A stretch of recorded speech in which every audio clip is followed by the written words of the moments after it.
नवनवीन कीर्तन सोहळ्याचा आनंद घ्या आणि सबस्क्राईब करा गावरान तडका।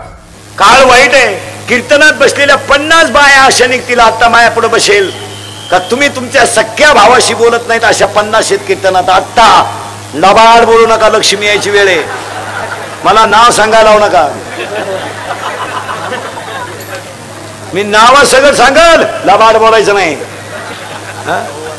अरे रक्ताचे नातेला तुम्हाला पैशाच्या घमेंडीत तुम्ही शिल्लक ठेवले नाही, रक्ताचे नाते, अरे भाऊ गरीब आहे असू द्या ना, त्याचं बनेर मळालंय म्हणू द्या, शर्ट फाटलाय फाटू द्या, पण नाते रक्ताचे तोडू नका हे ध्यानात ठेवा। बाया माणसांनी लग्नामध्ये भाच्याच्या मागे उभा राहणारा मामा सुद्धा बदलावलाय, आता सक्का मामा वारला, आता एक नवीन अवलादीचा मामा तयार झाला आपल्याकडे, आता गुरु मामा। ही पुढून अवलाद पैदा झाली काय ना ही गुरु मामाची, असा रोंगळा करून हल्ला पाहिजे गुरु मामा, लॉन्स मध्ये चेटी काढून हल्ला पाहिजे ना, पुढं सापडला का दरिद्री तुला, अरे विनोद नाही हा। आणि पुरुष मंडळीला पाया पडून सांगतो, कोणाशी दुश्मनी करा, भावाशी दुश्मनी करू नका, नाही नाही नाही, हे मित्र मित्र फक्त तुम्ही पाजितो म्हणून तुमच्या मागे हिंडा द्या, पाजायचं बंद करा, हे तुमच्या मौतीला येणार नाही। माझं माझ्या भावाचं जमत नाही, तुमचं तुमच्या भावाचं जमत नाही, हा व्यवहार आहे, नातं नाही, जमत नाही आपलं, त्याच्या घरात जाऊ नका, त्याचं तोंड पाहू नका, पण तुमच्या प्रसंग आल्यावर भाऊ आहे हे विसरू नका, विसरू नका। अरे नाही बोलत तो, नका बोलू, नका त्याच्या घरात जाऊ, नका जाऊ, नका जेऊ त्याच्या घरात, नका जेऊ, पण उद्या तुमचं ऑक्सिडेंट झाला, हॉस्पिटलमध्ये ऍडमिट केलं तर भेटायला येणारे केळं सफरचंद घेऊन येतील, पण 500 रुपयाची नोट घेऊन भावाकडे पाहणारा फक्त भाऊच आहे। अरे 500 रुपयाची नोट घेऊन उभा राहतो आणि पोराला म्हणतो इकडे ये, इकडे, त्याच्या पोराला नाही आपल्या पोराला, इकडे ये, हे 500 राहू दे आणि लागले तर तुझ्या चुलतीकडून अजून घे, पण बिल ठेवू। भाऊ येतो, आज भावाचे बहिणीचे नाते तुटून गेले, काय जीवनामध्ये करतात महिला मंडळ, तरुणपणातलं विद्वापन नाही महाराज, अरे सक्का भाऊ आपला नाही, तुम्ही जगाचं काय घेऊन बसले। कितीतरी लोक असे आहेत महाराज, एखाद्या स्त्रीचा पती तरुणपणा जर मेला मिलिटरीत आणि त्याच्या जर 10व्याला नदीवर भाषणं झाली आणि त्या बाईला जर गरिबांनी मदत केली त्या मुलांच्या शिक्षणाला, तर भाऊबंद त्या पैसे तिला न देणारे भाऊबंद आहेत, लाख जमा झाले तर 1 लाख देणारे माणसं आहेत, त्या बिचारीचं जगणं म्हणजे सोपं नका समजू तुम्ही। काही गोष्टी बोलायच्या नसतात आणि बोलण्यासारख्या नसतात, विधवापन जगणं म्हणजे एवढं सोपं नाहीये। तो काळ गेला, भाऊभाऊंच्या हाताखाली दिवस काढायचा, तो काळ वेगळा होता। अरे 10 वर्षापूर्वी मुलीचं लग्न झालं ना, तर पोरीची आई पोरीला सांगत होती इकडे पोटभर खायचं आणि रात्रंदिवस काम करायचं, तक्रार आली तर तू येईन मी ये, का सांगत होती ती आई। अरे त्या आईचं लुगडं फाटेलच होतं, तिच्या हाताला बांगडी नव्हती, पण विचार पुढचे होते, तिला माहित होतं माझं शरीर जर थकलं तर मलाच भाकर मिळणार नाही, तर माझ्या मुलीच्या आयुष्याचा कोण विचार करेल। आज या 10 वर्षापासून पुरीच्या आई डायरेक्ट पुरीला सांगते एखादा महिना बघ, सगळ्यांचा अंदाज घे, नाही तर पाहुणा इकडे घेऊन ये, बस। 95% पुरींच्या संसाराचं वाटोळं त्यांच्या आयाने केलं, ध्यानात ठेवा। इतक्या खोडीच्या आहेत ह्या, फक्त दिसत्यात अशा। कोणती कीर्तनात बसलेली बाई आहे माया पुढं का तुझा आणि तुझ्या पुरीचा 8 दिवस फोन झाला नाही, बोटवर कर, मी सत्कार करतो तुझा, कर बोटवर, जाऊ दे आजचं पाकिट देतो तुला, कर, चाल, काय करा तुला पुरीचं, हा विनोद नाही, हा विनोद आहे का, काय करा तुला मुलीच्या संसारात, काय गरज आहे, तू काय बोलत असती पुरीशी रोज, काय कालवण केलं, मोबिल भाजले खाती, दरिद्री नाही तर काय कालवण केलं, जेवली कान झोपली कान, किती बकरं झाली की तुझ्या शेळीला 3 बया, एक पुढे पिन, तुला काय करायचं। जर आजपासून पुरीच्या घरी डोकं लावलं, तू कशावर लिहून घे, यंदाची दिवाळी खात नाही तू, घे कशावर लिहून, हा विनोद नाहीये महाराज।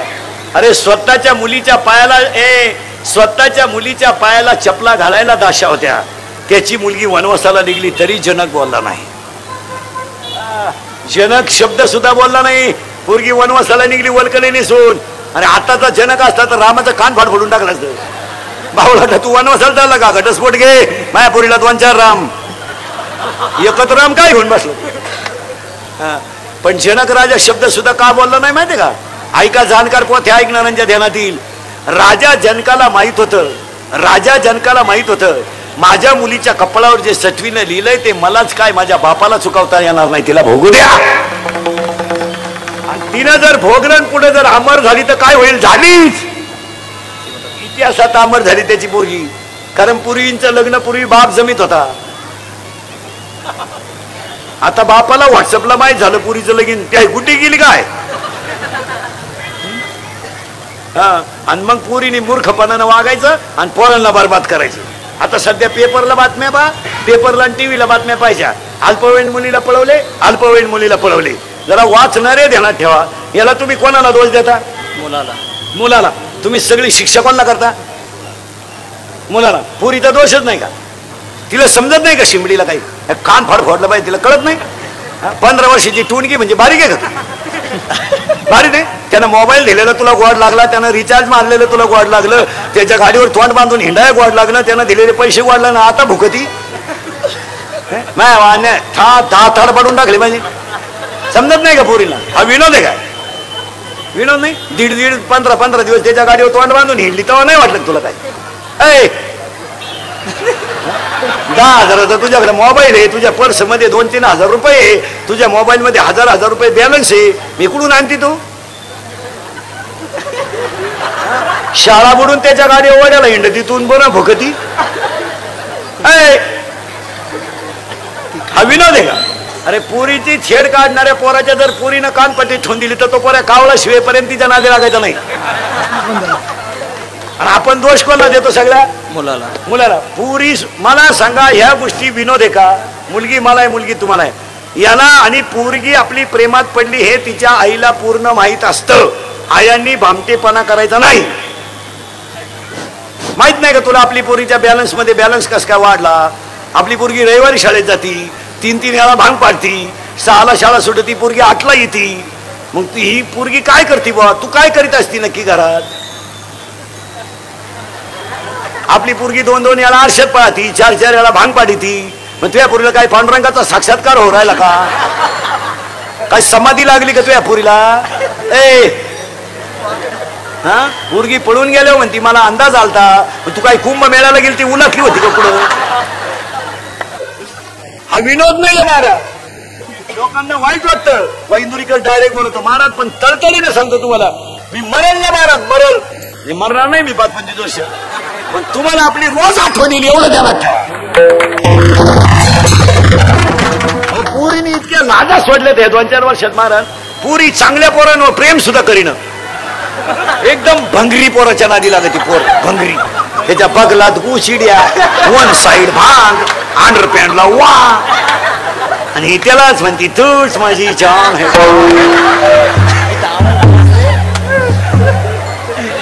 हा विनोद नाही हो. नवरदेवा संघ कलवरी आली ना आचार्य संघ गेली, अक्कल बंद झाली लोकांना. तो आचार्य आलता जागरण गोंधळाला, त्याच्या हात लंगर तुटला. काय सांगा? हा विनोद आहे. फटकून काढला पाहिजे. पोरगी आठवड्यातून एकदा हल्ली पाहिजे. आता घरी जा, महिला मंडळ कीर्तन संपल्यावर आणि एक अर्धा तास सोफा शेटवर बसा, फॅन बिन लावा. कारण मी आता काय बोलणार आहे, शुगर वाढेल तुमची.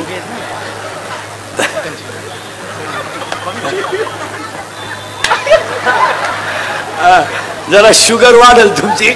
जरा पुरीला जवळ घ्या घरी गेले. आता तिचा जरा वह्या उचका वर्गातल्या आणि वह्यांची शेवटची पानं वाचा. इतके पॉवरफुल ग्रह पाटे, तुला सुद्धा वाटण मी कॉलेजला जावा का काय?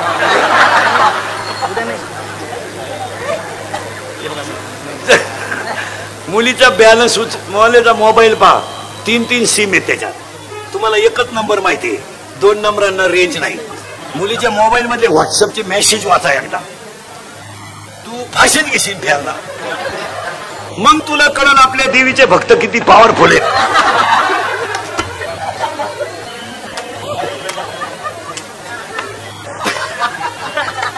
आणि मुलीच्या मोबाईल मधला बॅलन्स उचका.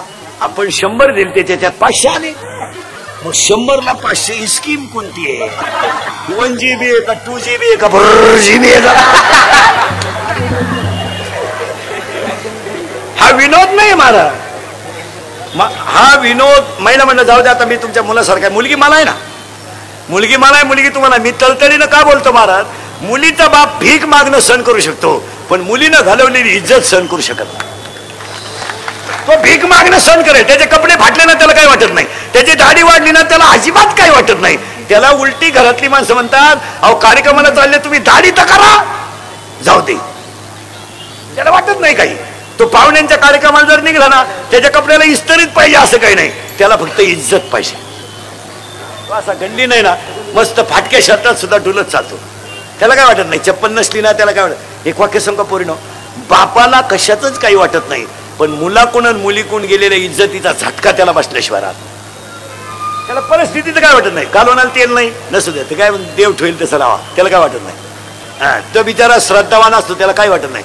आणि पुरीने या 2-4 वर्षामध्ये लाजच सोडून दिल्या, आणि आपण फक्त पोरांना नाव ठेवतो. पोरं बिंडोक कशामुळे झाली, पुरी मूर्ख झाल्या. पूर्वी पोरग पोरगी पळवायचं,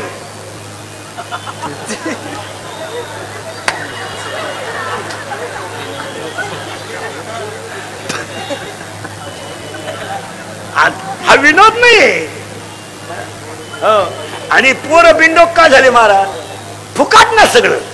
70,000ची पल्सर, 10,000चा मोबाईल, 2-4 हजाराचा पायात बूट, रुपड्या इन्कम नाही वळूला, फक्त मिशा काढायच्या आणि बोंबलं धिंडायचं. पुरीला पाहिला का बोकड्याचा आवाज काढायचा. मोटरसायकल चालला, कुत्र्याला लाथ आणतो, त्याचा बाप पिसाळलेला होता, ते माझ आठलं, उतटून गेलं. ते फुकाट ना सगळं. घर बांधायचं नाही, एअर खांदायची नाही, मोटर बसवायची नाही, अभ्यासाची काही गरज नाही. 7-8 हजाराचा मोबाईल, 60-70 हजाराची पल्सर, 2-4 हजारचा बूट, वरून बापानं 100 द्यायचे खर्चायला पेट्रोलला, हिनं दरिद्रीनं द्यायचे 100. इथलंही खोडीची, हिनं उलट म्हणायचं 100 राहू दे अजून, त्याचं ऐकू नको, त्याचं नको ऐकू, तो पहिल्यापासून तसाच आहे. कोण तो, त्याला मी 9वी पासून पाहते.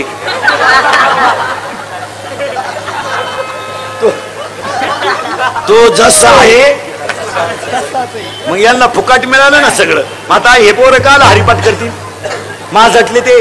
आता त्यांनी या 2 वर्षात वाढदिवस साजरी करायची पद्धत आणली. वाढदिवस घरी नाही करते, हे याला बाप नाही ना. मग धाब्याच्या पुढे वाढदिवस करायचा, केक ठेवायचा मधी, त्याच्यावर सामुदायिक लघवी करायची, सगळ्यांनी एकत्र मुतायचं त्या केकवर. मग तो मुतन केक एकत्र करायचा आणि एकमेकाच्या तोंडात घालायचा, हॅपी बर्थडे टू यू. मग एकमेकाला बापाच्या नावाने हाका मारायचा, ए लत्या, ए भिक्या. खरंय का खोटंय, उतटून गेले ते. आणि या हरामीला बायका मिळालं, रेंज गेली, काहींची रेंज, काहींचा डिस्प्लेच गेला, चित्रच दिसलं. पुरीनो तुमच्या बापाच्या दारात आहे ना अशी रांग लागणार आहे 2-3 वर्षात, रांग. मुलगी द्या, मुलगी द्या, फक्त तोवर तुम्ही घरात राहिल्या पाहिजे, नाही तर रांग लागायच्या अंगणात तुम्ही सापडायच्या धबधब्याखाली गाठाला.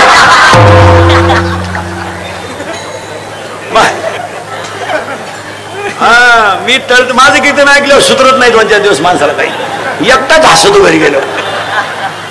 आणि सर्टिफिकेट देणार मी कीर्तनात बसलेल्या कोणत्याही माणसाला मी सर्टिफिकेट देणार, त्याला 6 महिने अटॅक बीपी येत नाही. नाही नाही, एकटा हसत होतो. आणि जी माणसं मोठ्यानं हसतात ती सज्जन असतात, आणि जी गालात हसतात प्युअर मुख्या माझाचे असतात.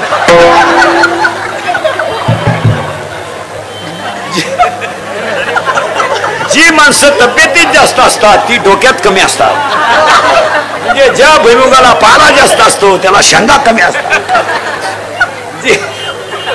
जी माणसं मोठ्यानं बोलतात ती निर्मळ असतात, आणि जी हळूच बोलतात लफडेबाज असतात. चला, माणसाचा मृत्यू दिवसा झालेला असावा. इथं आपण 20 मिनिटापूर्वी होतो. तुम्ही नाही काळजी करायची काय, मी आता रिटायर झालो महाराज. मग मला तुम्ही शंका विचारली होती, जे मधीच मरतात त्यांचं काय, हा मुद्दा आपला चालला होता. माझं वाक्य तुम्हाला असं होतं, ज्याच्या कपाळावर जेवढं लिहिलंय तेवढंच त्याला आयुष्य मिळेल, यावर आपलं मत काय. हा म्हणजे हा ऍक्सिडेंट मध्ये मेला, तरुणपणात मेला, ही कारण फक्त निमित्तच आहे, विधी लिखित तेवढंच होतं. आता एक उपकार मानायचे आपण, तुम्ही आणि मी रात्रंदिवस शेतात फिरणारी माणसं आहेत. शेतात साप नाही का? आहे. नाग नाही का? आहे. पण आपल्याला आतापर्यंत दौड झाला नाही, ही देवाची पुण्य आहे. एक बारीक अभ्यास करा, म्हणजे आपल्या शेतात सापही आहेत, विंचू आहेत आणि प्राणी आहेत, पण आपल्याला अजून स्पर्श केला नाही, ही देवाची पुण्य आहे का आपल्याला देवाची कृपा का त्याने आपल्याला आतापर्यंत तो धक्का लागू दिला. तुम्ही आणि मी रात्रंदिवस प्रवास करणारी माणसं आहेत, पण देवाने आपले सगळे अवयव अजून अपघातात एकही घालवला नाही, ही देवाची पुण्याई आहे का आपली पुण्याई नाही, देवाची कृपा आहे. यावर तुमचं मत काय? मला जिवंत ठेवलं. अहो किती संकटातून गेलो आपण, किती संकटातून गेलो. भूकंपातून वाचलो, गॅस्ट्रोतून वाचलो, स्वाईन फ्लूतून वाचलो,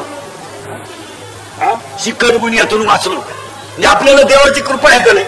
आपण वाचलो ही कृपा आहे का नाही? आता जे गेले त्यांचं लिखित होतं तेवढं.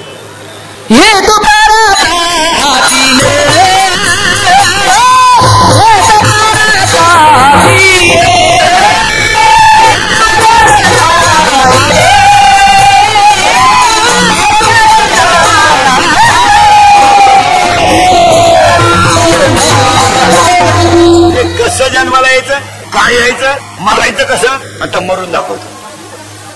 मरून दाखवतो आता लय बारीक आहे का? मरून सुद्धा दाखवणार मी तुम्हाला, स्वर्गात सुद्धा नेऊन घालणार. श्राद्ध म्हणजे श्राद्ध. याची ताकद कमी झाली, याची ताकद कमी झाली, याची ताकद कमी झाली, म्हणजे दिसायला कमी झालं, ऐकायला कमी झालं, गुडघे गेले, शरीर जवळजवळ थकलं आणि म्हातारं खाटावर पडलं. नुसतं एका कोपऱ्यात पाहतं म्हातारं.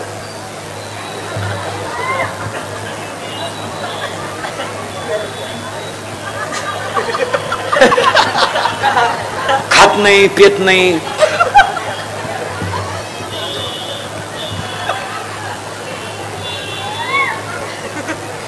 पाहुणे म्हणले चहा,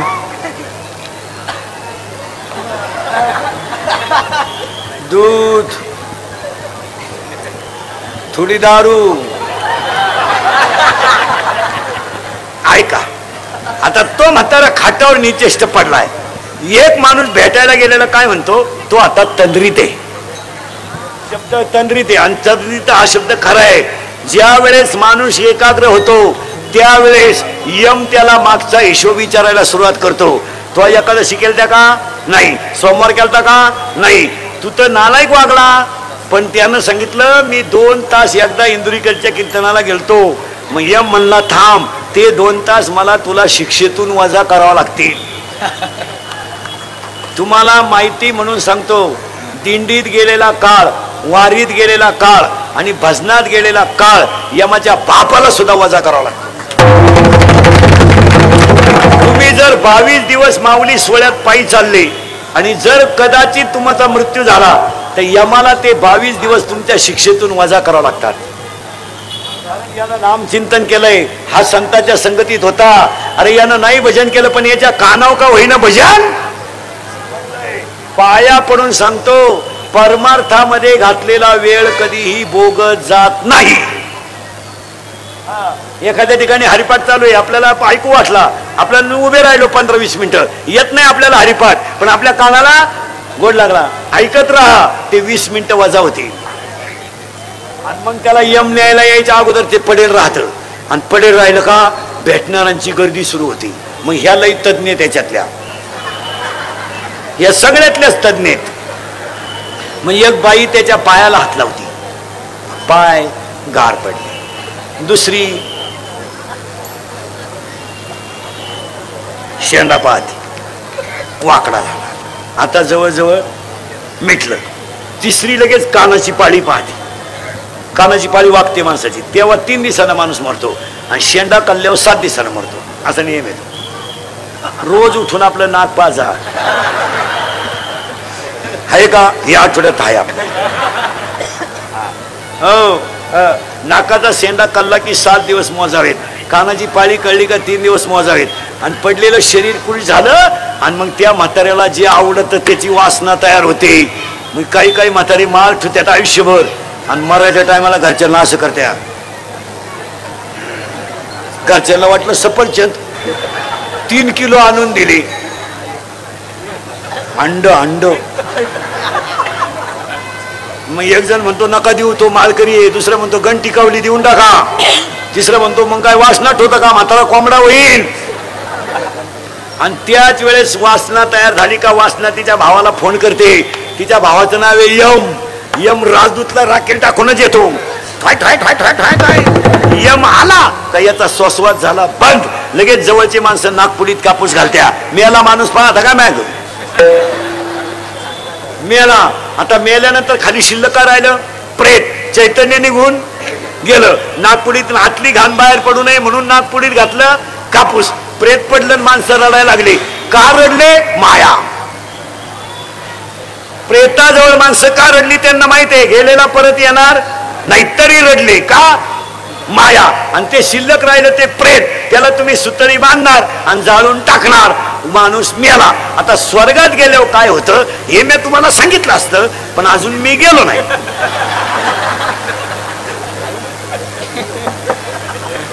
जेव्हा मी वर जाऊन तुम्हाला मिस कॉल करीन तेव्हा तुम्ही आम्हाला खालून रिंगा द्यायच्या, येऊ का काय. कारण स्वर्गात इतके लफडेत, स्वर्गातले लपडे सांगतो ना, 1 2 3 फक्त. इंद्र पडली बघा, चंद्र झाला काळा, नारद चुकला चाळा. आता सगळ्या माळकऱ्यांना एक प्रश्न विचारणार आहे मी. आता 2 मिनिटं वेळ देणार आहे सगळ्या माळकऱ्यांना. प्रेत पडलंय, त्याच्यातलं चैतन्य गेलंय. मायेमुळे माणसं त्याच्याजवळ रडतात. रडणं साहजिकच आहे महाराज. माणसं म्हणतात का रडायचं, माया उत्पन्न होतेच. अभिमन्यू मेला तेव्हा सुद्धा अर्जुन रडला. काही बरं हे काय रडल्याने उलट दुःख हलकं होतं, मोकळं होतं माणूस.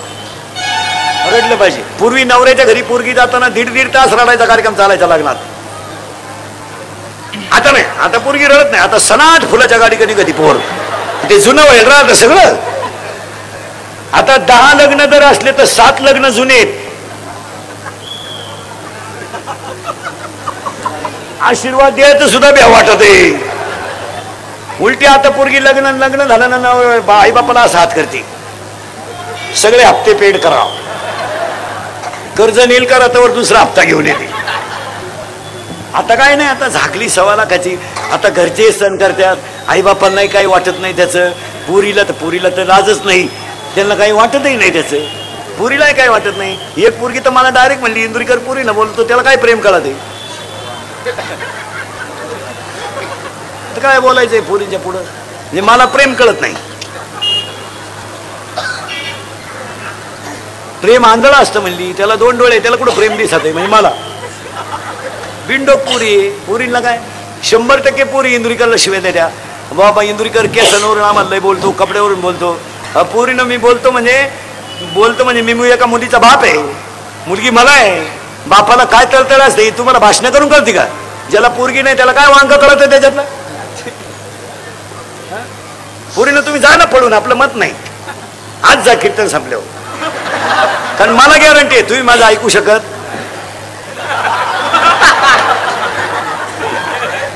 नाही. कारण तुम्ही जी झक मारायची ती, कारण मी किती बोललो तरी तुम्हाला त्याची लाज. जा पळून तुम्ही. फक्त विनोद नाही बरं, आपल्या कीर्तनाला विनोदाची झालर आहे, पण झटके जीवन बदलावणार आहेत. पुढे ना जा पळून तुम्ही. आज जा, मेसेज टाका, चंद्र आहे साक्षीला. फक्त माझ्या एका प्रश्नाचं उत्तर द्या. तुमच्या बापानं काय पाप केलं होतं का तुम्ही त्याची इज्जत संपवली, एवढं उत्तर द्या. जा कोणाबरोबर जा, कोणाच्या आधारानं जा. फक्त मला त्या ईश्वरासारख्या बापाची चूक सांगा का त्याला आयुष्यभर बिचाऱ्याने कष्ट करून तुम्हाला मोठं केलं, त्याला पाहुण्यात किंमत राहिली नाही, त्याला गावात किंमत राहिली नाही, का त्याला घरातून बाहेर पाडायला नाक राहिलं नाही, त्याची चूक सांगा आणि उत्तर द्या. त्यानं बनियन मळालं तर पलटी करून घातलं, ही त्याची शिक्षा का. त्यानं बायकोच्या गळ्यातले दागिने मोडून तुम्हाला मोठं केलं, ही त्याला शिक्षा का. ही शिक्षा का त्याला. अरे त्यानं बायकोच्या गळ्यातले दागिने मोडले, तुम्हाला मोठं केलं, ही शिक्षा आहे का त्याला. अरे त्याचं बनियन म्हणाला तर त्याला पलटी करून घातलंय. अरे पुरीनं प्रयोग वही आणायला सांगितली, तो किराणा दुकानात घुसला तर किराण्याचा बाजार कमी केला आणि त्यानं प्रयोग वही आणली. हे फळ त्याला. डोक्यावर दगड वाहून त्याला घर बांधलंय. पोरी जरा नीट आहे का? अरे तुम्ही तुमचा जन्म नव्हता झाला पोरीनं, तुमचा जन्म हा बिचारा शेतकरी वर्ग आहे ना, ह्याच्या मुलासारखा आहे मी. त्याने डोक्यावर दगड वाहून पायानं गाळ करून घर बांधलंय. अरे तुमचा जन्म झाला पोरी नव्हतं. तुमचा बाप 15 मिनिटं एकटा हसत होता. का हसत होता माहितीये पोरीला तुम्हाला? का हसत होता माहिती होता? त्याच्या आईनं त्याला सांगितलं होतं तुला जर मुलगी झाली तर तू नशीबवान असेल. अरे त्याला आईची आठवण आली तर तो 15 मिनिटं हसत. पाप केला का त्याने? अरे तुम्ही 1.5 महिन्याच्या बरे तुम्ही 1.5 महिन्याच्या होत्या पोरीनो, 1.5 महिन्याच्या अशा इतक्या होत्या, इतक्या. तुमची आई तुम्हाला आंघोळ घालायची ना, कशी घालायची माहिती का? पाय पसरायची आणि पालथं झोपायची, तोंड खाली करायची, पाठ वर करायची आणि 2 बादल्यात पाणी घ्यायची, एक थंड एक गरम. पोरगी रडली तर गार आणि हसली तर गरम. एक आई मी ही बिचारा बाप आहे ना, हा बादलीतलं पाणी ओतायचा आणि तुमची आई तुम्हाला दोन्ही हाताने चोळायची, फडक्यात गुंडाळायची आणि झोळीमध्ये टाकायची. तर तुमचा बाप झोळीच्या दोऱ्या ओढायचा आणि तुमची आई भाकरी करायची. पण भाकरी करताना आई बोलत नव्हती का? तिची झोप मोडल. पोरीनो तुम्ही बोलायला लागले तर बाप बोबडा बोलायचा, तुम्ही चालायला लागले तर तुमचा बाप वाकून चालायचा, आणि पोरीनं तुम्ही रडायला लागले तर तुमचा बाप गुडघे टेकवायचा. पोरीनं गुडघे, अरे गुडघे टेकवायचा तो बाप आणि हात खाली टेकून घरात घोडा घोडा व्हायचा. रे पोरीनो घरात घोडा घोडा व्हायचा. तुमचे पाय पोटाला लागायचे, तो वर हसायचा. तुमचं लग्न जमलं तर रात्रभर उशीत मुंडकं गुंतून तो रडत होता. पोरीनो तो का रडला माहितीये का? माझे पैसे जाऊ द्या, फक्त माझी मुलगी सुखी होऊ द्या म्हणून रडत होता. पोरीनं भाऊबंद हसले, पैसे नाहीत. रात्रभर उशीमध्ये मुंडकं गुंतून रडला. त्याला आधार देणाऱ्याच्या बायकोनं त्याच्या खांद्यावर हात ठेवला आणि म्हणली डोळ्याचं पाणी पुसा मी काळा मोकळा करील, पण लग्न. तो काय म्हणला माहिती का? अगं माझ्याच्यानं तुला परत गळ्यातलं होणार नाही ग, आपण 5 गुंठे जमीन विकू, पण पुरीचं लगीन टोले जंग केलं रे. पोरीनो तुम्ही आज पळून जा. कीर्तन संपल्यावर आता जा. आता घरी गेल्या गेल्या बापाला सांगा, जा पळून. पोरीनो तुम्ही फक्त तुमच्या बापाला सांगा गेल्यावर का मी माझं त्या मुलावर प्रेम आहे, आम्ही 9वी पासून झक मारतोय, माझ्या मोबाईलला बॅलन्स तो टाकीतोय. एक वाक्य सांगू पोरीनो, 5 लाख रुपये बाप तुमचा घालवील, पण तुमचं लग्न करील, पण पाया पडतो पोरीनो त्याची इज्जत वाचवा, त्याची इज्जत वाचवा. पाया पडते तुमचे, करा प्रेम. तुम्ही कोण नको म्हणलं, जा पळून. तुम्ही फक्त त्याला स्पष्ट सांगून टाका का मी त्याच्याशिवाय जगू शकत नाही, आम्ही 9वी पासून झक मारतोय, फक्त त्याला फाटक्या कपड्यात गल्लीनं वर मान काढून चालू द्या. यावर तुमचं मत काय? त्याच्यावर कर्ज होऊ द्या. कर्जाला बिर्जाला तो घाबरत नाही. नाही तो कशालाच घाबरत नाही पोरीनो, तो फक्त इज्जतीला घाबरतो. जरा भान ठेवा. सांगा माईला मंडळी याच्यातलं कोणतं वाक्य विनोद आहे? नाही. स्वर्गात गेल्यावर काय होतं याची देव इच्छा करतात. हा देव कसा आहे